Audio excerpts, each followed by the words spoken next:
China just shipped 1 million cars this month. That is not a typo. That is the entire population of a major city, in cars, leaving Chinese ports in just 30 days. But here's the bizarre twist.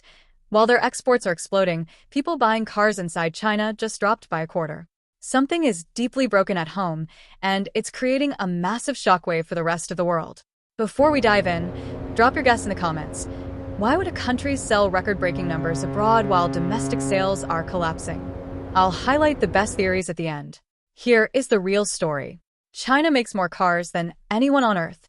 They have an absurd number of factories all fighting for the exact same local buyers. That brutal competition has triggered a savage price war. Brands are slashing prices to the bone just to survive. On top of that, China's property market, where everyday families hold their wealth, has been in a brutal slump. People simply aren't spending. In fact, domestic sales plummeted by 26% in June alone. But across the ocean, global markets are starving for exactly what China is building: affordable EVs with great range, ready to ship. So, all that massive overflow that can't sell at home, it gets loaded onto massive cargo ships. Quick gut check. Pause the video right now. If you were a Chinese auto exec sitting on a warehouse full of unsold EVs, would you A. Drop the price even further at home? Or B. Ship them overseas immediately? Comment A or B below. Let's look at the numbers, because they are staggering. In the first half of 2026, Chinese vehicle exports exploded past 5 million units, a mind-blowing 65% jump year-on-year. June exports alone crossed the 1 million car mark for the first time in history. This isn't a temporary blip. This is a vertical line on a chart. But these cars aren't going everywhere. The US has slammed the door shut with massive tariffs, even pushing brands like Geely's Polestar into severe restrictions. So where is all that heavy supply shifting? Directly into Europe. Time for a quick poll. Who wins this decade of the EV trade war? The US, protected but expensive? Or the EU, open but under massive pressure? Vote on your screen right now. This isn't just an abstract trade war anymore. It's costing actual jobs. Chinese EVs and hybrids are putting immense pressure on European legacy automakers.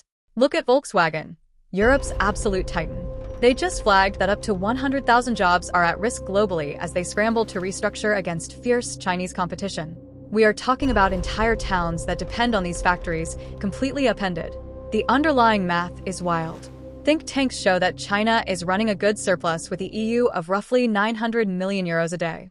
Not a year, a day. Real talk, if a $20,000 Chinese EV showed up at a dealership near you tomorrow, packed with tech and matching the competition, would you actually buy it? Be completely honest in the comments.